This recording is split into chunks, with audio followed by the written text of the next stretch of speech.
Tom Woods Show, episode 1959. Prepare to set fire to the index card of allowable opinion.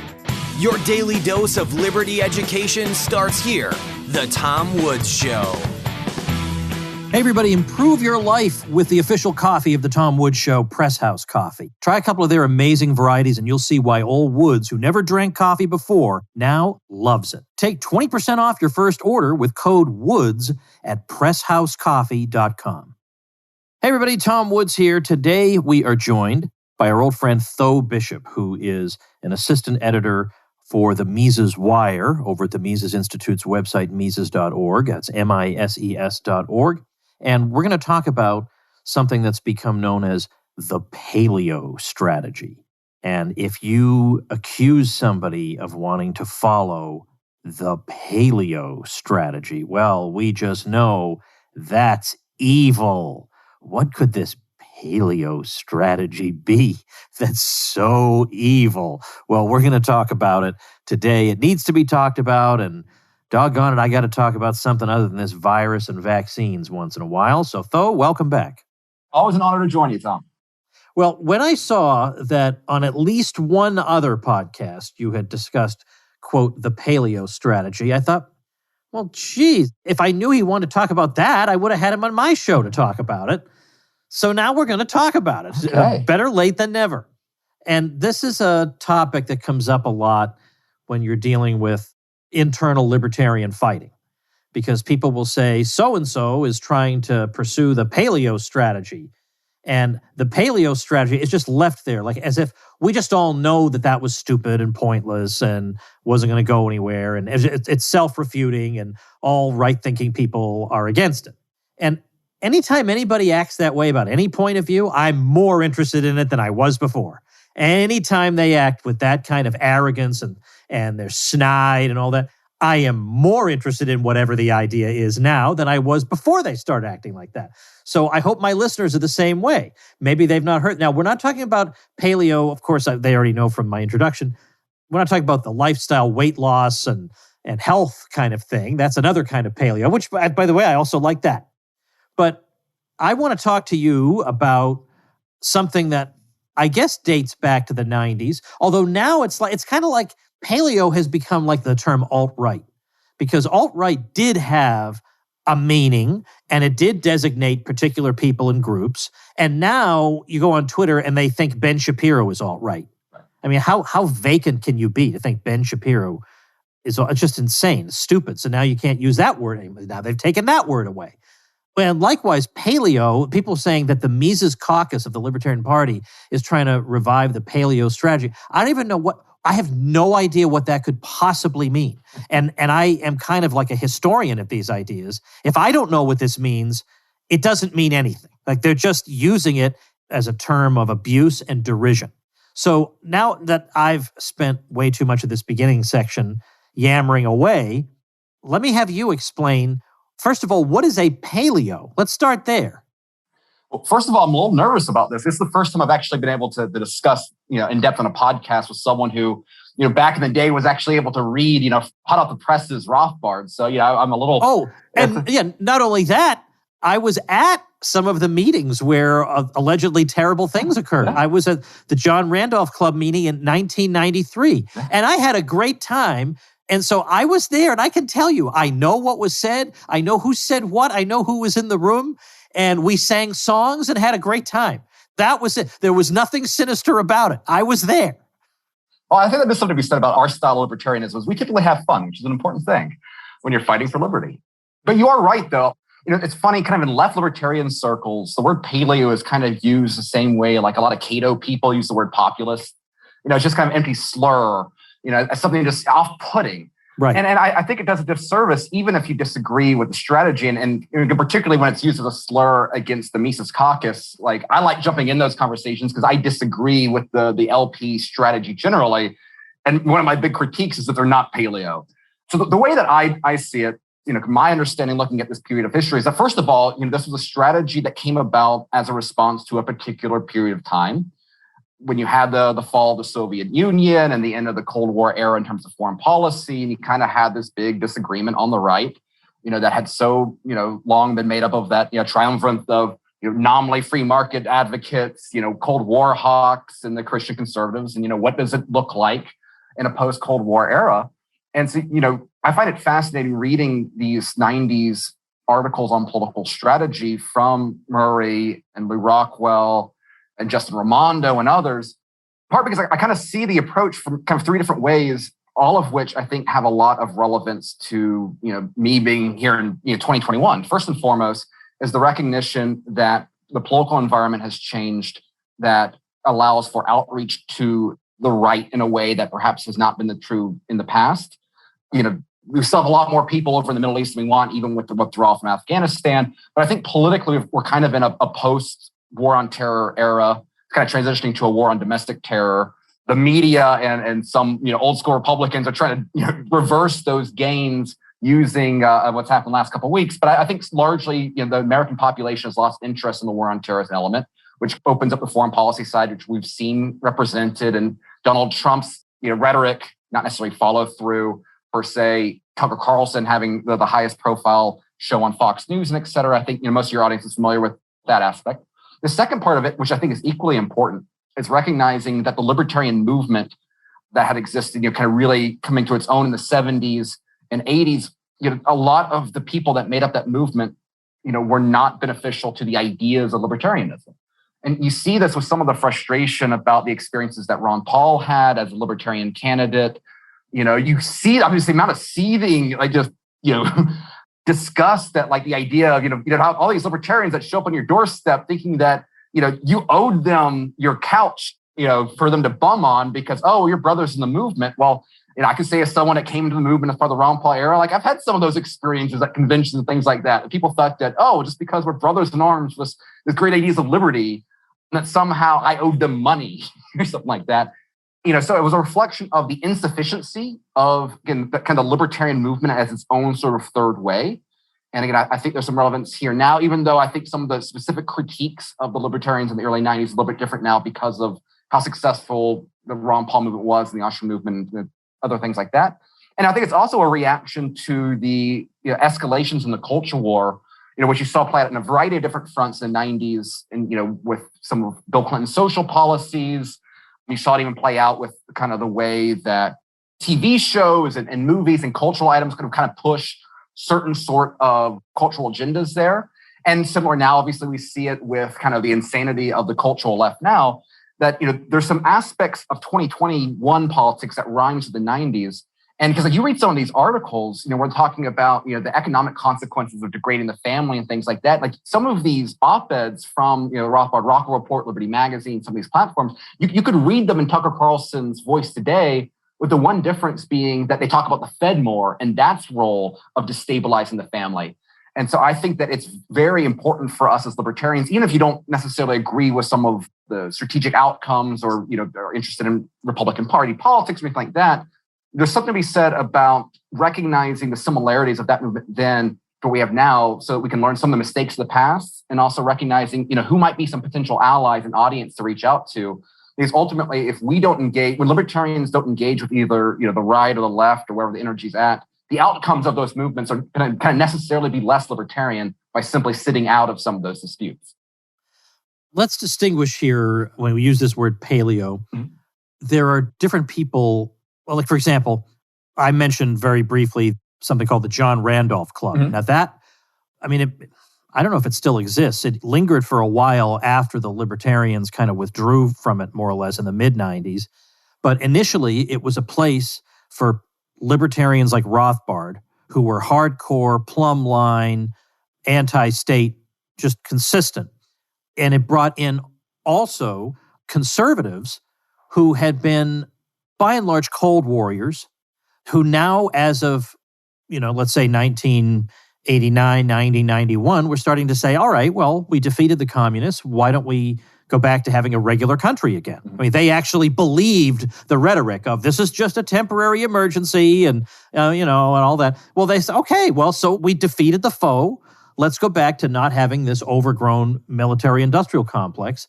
And to their horror, they discovered that the rest of the conservative movement just wanted to keep it and just come up with some other enemy to put it against. So now I'm somebody, I I edited a book called The Betrayal of the American Right, which was a book we had the manuscript from, and a lot of markings that Rothbard made and emendations of all sorts. And I had to take that and make it readable and presentable to the public. It's the closest we'll ever get to a memoir of the great Murray Rothbard, Mr. Libertarian. And you see in that Rothbard did think of himself, even though he did write that essay about left and right, the prospects for liberty in the 1960s, he did think of himself as being part of the American right wing. An American right wing that he would say included H.L. Mencken and Albert J. Nock and people like that. And it really, really pained him to see that wing, that loose group of people, give way to, in the 1950s, this hyper-interventionist Cold Warrior establishment represented by National Review magazine. So Rothbard then hops around small newsletter to small magazine to the New Left, or just anything he can find that's against this thing. It's like me and the lockdowns. I'll talk to anybody who's good on that. But if you're bad on that, I really don't care where you stand on the minimum wage or anything. I've already lost interest. That's how Rothbard was with war. So when you get to 1989, 90, 91, and suddenly you have a group of really smart conservatives, and these are the Paleo conservatives, who say, let's go back to having a normal country. Rothbard is beside himself with joy. Okay, now this unnatural division that's existed between, we should be people who disagree among ourselves, but it's a friendly disagreement. And now we can get back to that. So we had the Randolph Club where those two groups could get together and hash out their differences, but also talk about what they had in common and say, what a great opportunity this is for us now, for opponents of the warfare state to get together and create something and do something and build something. That's what it was. So the conservatives who were paleocons, by and large, a lot of them tended to have criticisms of free trade. That's true. But they, much, much more than the neocons, they genuinely wanted to cut the federal government. They didn't want to just appoint their friends and leave it at that. They wanted to cut this thing down. They didn't want to sort of fine-tune the way certain programs work. They just wanted to slash them. And they were very good on war and non-intervention and so on and on. And Rothbard, meanwhile, if you were to look at the libertarian side, you have the paleo-libertarians who genuinely were just libertarians who believe that private property and free markets and peace and the international division of labor are what libertarianism is all about. And that's why Austrian economics is such an important bulwark for it, because that's what Austrian economics is always talking about, what the international division of labor looks like, why it's important, and on and on. But also Rothbard was conservative culturally. He thinks that by and large, most left-wing cultural movements wind up involving the state, almost always. And he's just instinctively against all that sort of stuff. And so he's looking around for allies who think the way he does. Now, again, I'm talking too long, but that's because I love this stuff. There's nothing wrong with anything I just said. In terms of, there's no reason to be ashamed of this alliance. These people that Rothbard wanted to ally with, who are centered today around Chronicles magazine, are far, far more learned and scholarly than any of the fake, boring National Review conservatives you come across today, or any of the allegedly conservative talking heads you see on almost any of the cable news networks.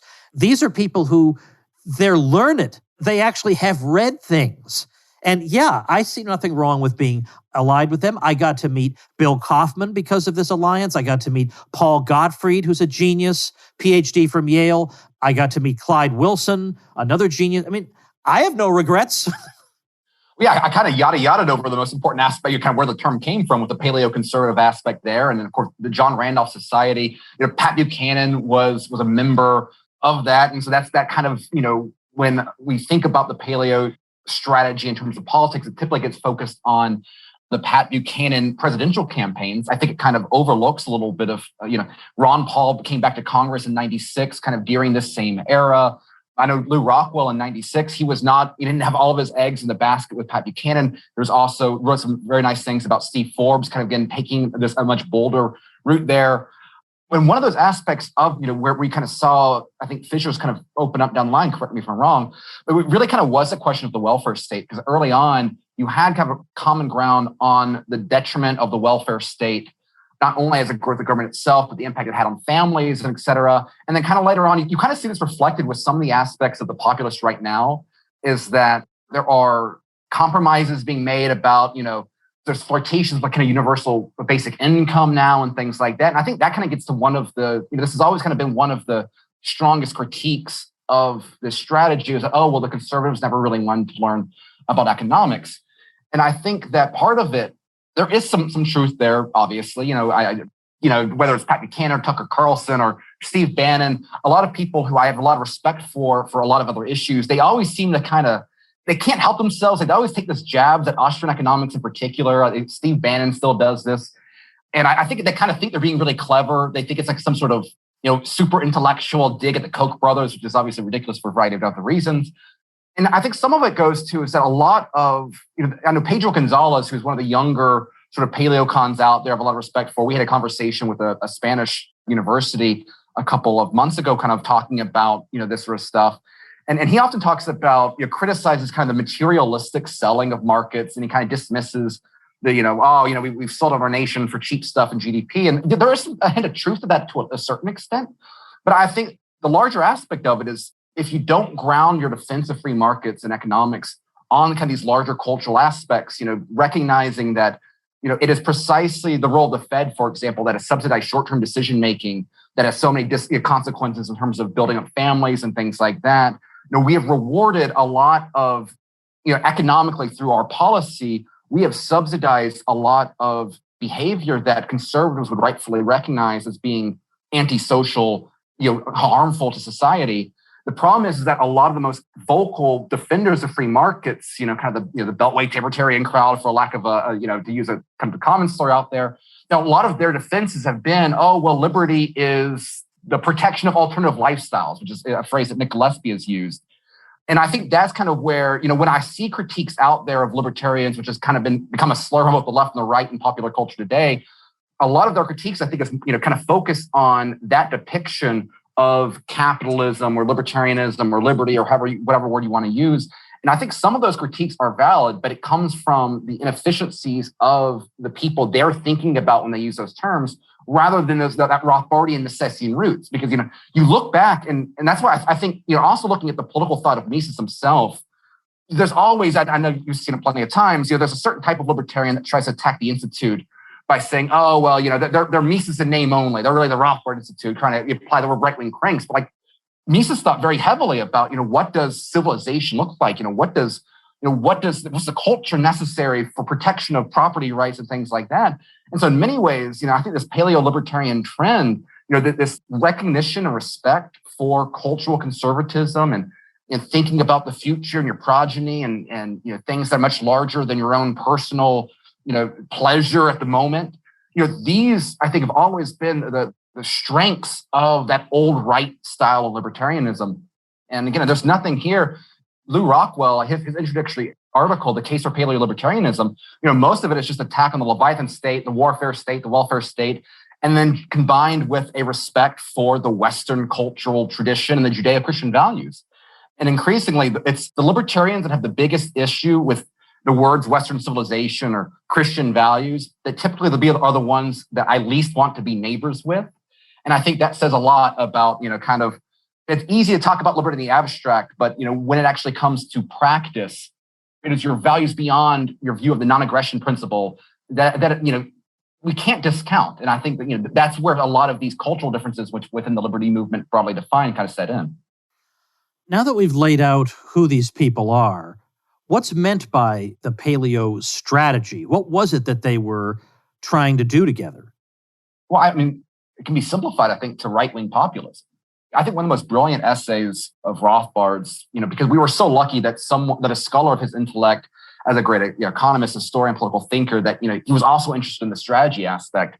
And it's his article, A Strategy for the Right, where he identifies, for one, he critiques the entire idea of kind of the broadly defined Hayekian strategy of trying to turn the academic elites, who of course are the biggest benefactors of the regime as it currently exists, and so you kind of have incentive issues there. Recognizing that, okay, well, as libertarians, who should we target?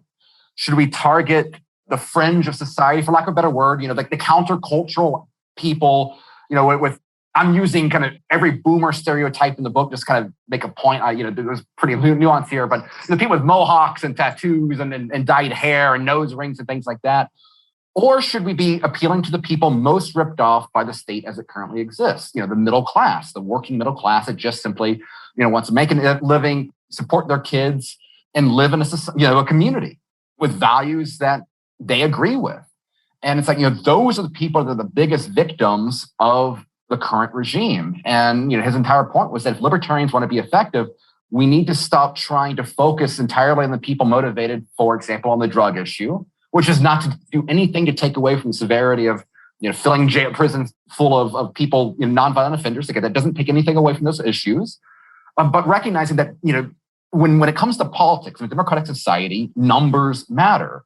How do we message our ideas to appeal to the masses or the largest amount of people matter?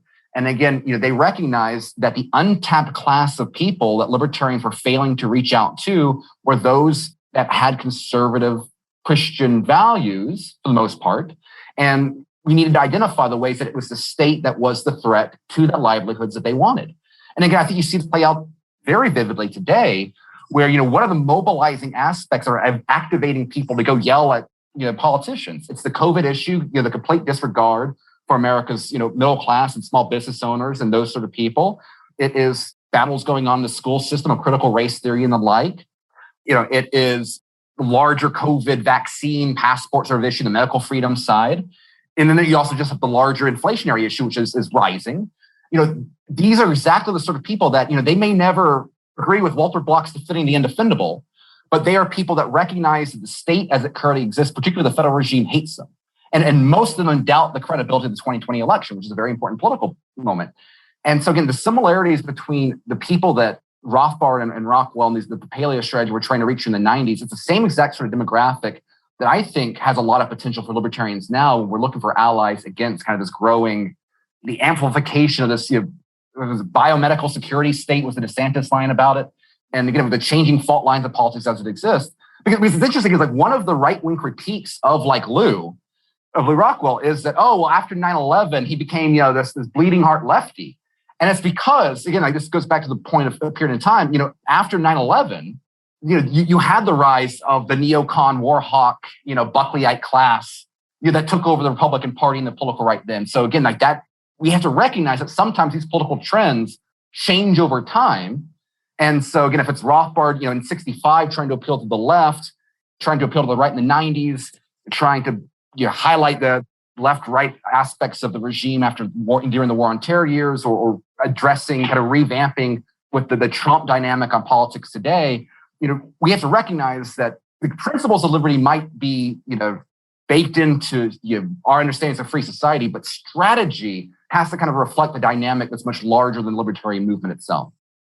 Hey, everybody, let's take a minute to thank the amazing Press House Coffee, our sponsor for today. Press House, remember, is the official coffee of the Tom Woods Show. It's the coffee that converted me into a coffee drinker. Just when you thought Woods was too old to be converted to another way of thinking, Press House Coffee came along and changed my mind. Now, here's the only problem with Press House Coffee. They have so many delicious coffee varieties to try, you just don't know where to begin. They've solved that problem. Press House now has a dead simple coffee quiz.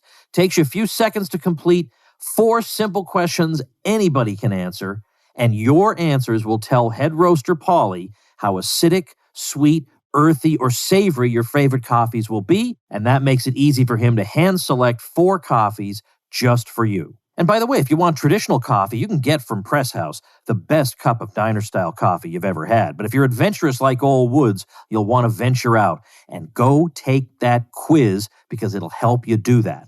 So go to presshousecoffee.com, and at the bottom of the screen, you'll see them taking you to that quiz. So click down there and take that quiz. Plus, use promo code WOODS at checkout for 20% off your first order. That's 20% off your first order when you use code WOODS at presshousecoffee.com. I want to go back quickly to something you said. A Strategy for the Right is one of my favorite articles of all time by anyone. And it's actually the transcription of a speech Rothbard gave to the Randolph Club the year before I joined. It is one of the best things I have ever written. It's practical and strategic, and yet you can see a lifetime of learning sprinkled throughout it. I've never seen a text of a speech like this one. It is so brilliant and great.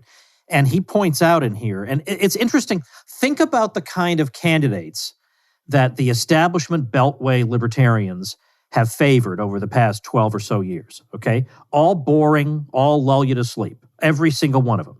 And what Rothbard says in here is we need the exact opposite of that. And this is before we've even gotten to today. He's writing this in 1992.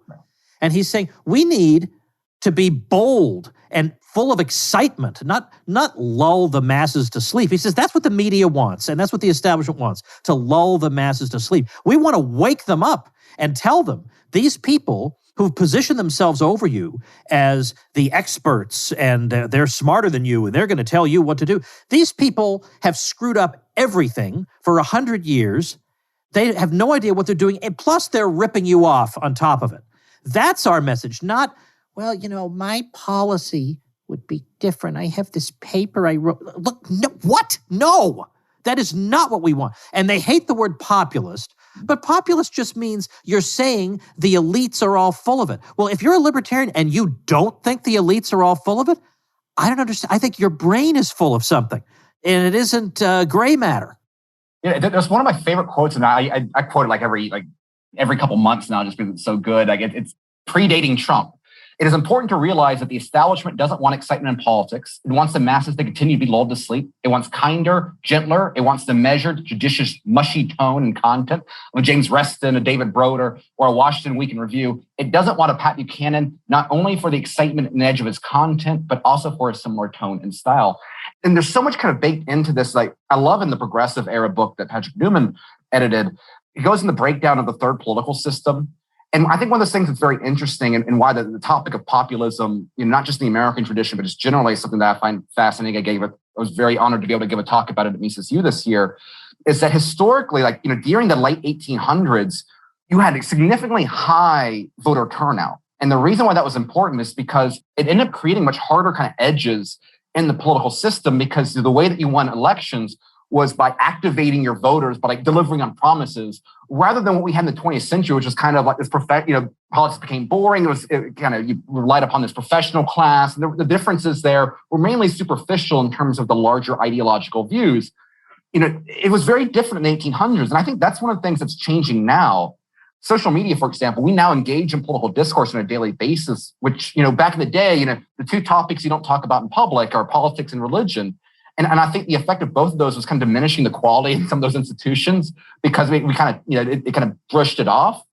That's one of the things that's kind of contributing to this period of polarization, is that, when the rank and file, your average person is engaging with politics and social media on a daily basis, the ability of the establishment to manufacture consent, to use a kind of Chomskyite sort of leftist view, the breakdown of the network television aspects and the way that we consume content is so much different than before. That's, again, what I think creates a very interesting moment here for a strong populist tradition. And the thing is that, on the right, there's kind of general recognition that populism has a powerful tool here. This also is why I think it's so important for us to engage with this issue intellectually and seriously, because within the American tradition, there are kind of two different distinct sort of icons of right-wing populism, right? You have Teddy Roosevelt, which you have a lot of people trying to, there's a lot of young Zoomers, national populists that try to really, that kind of are attracted to the macho-ness of Teddy Roosevelt. And there's aspects of that mythos that I can understand superficially.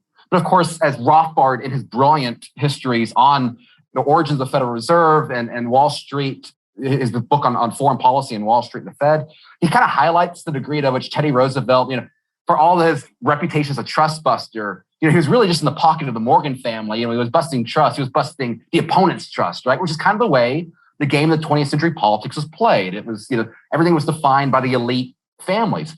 Whereas the alternative is that Jacksonian style, where he went straight to the origins of that corporate cronyism, right? It was the second bank of the United States, that Jeffersonian tradition. There is this very noble aspect of American political tradition.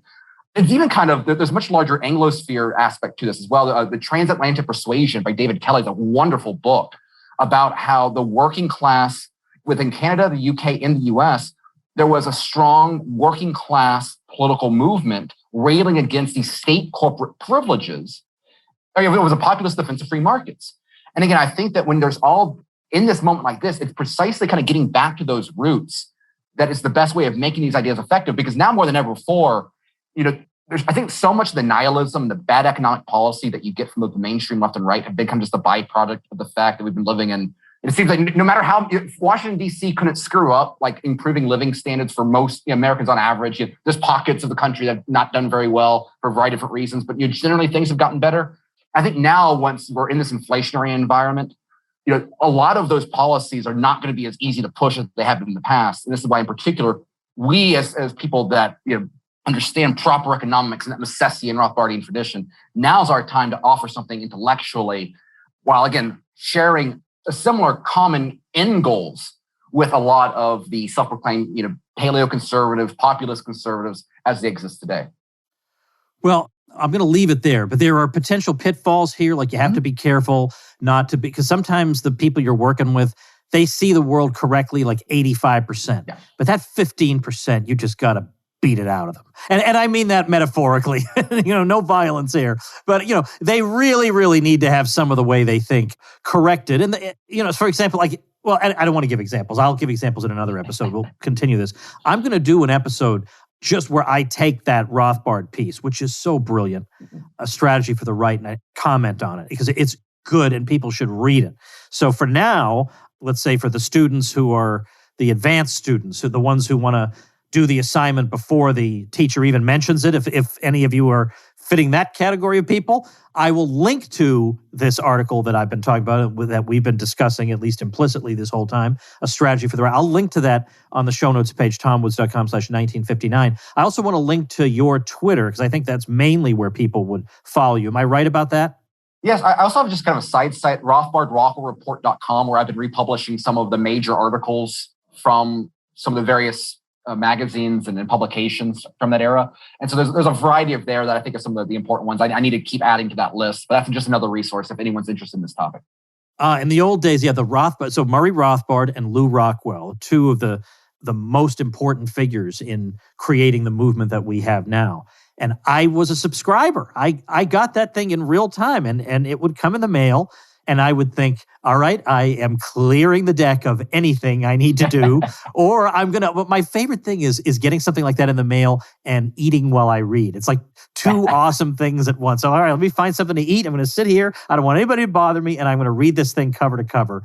That was a real privilege to be able to do that. Well, Tho, thank you at the last minute for coming on to introduce this to a lot of people who may have just heard the term and all they know is it's terrible and we're not supposed to like whatever it is, but no one ever talks about it in any detail, to at least get that started. And as I say, I'm going to continue it with an episode on a strategy for the right, which is so great. So thanks again. Thank you. All right, everybody, that's it for today. Tomorrow, Derek Brose joins us, and we're going to talk agorism.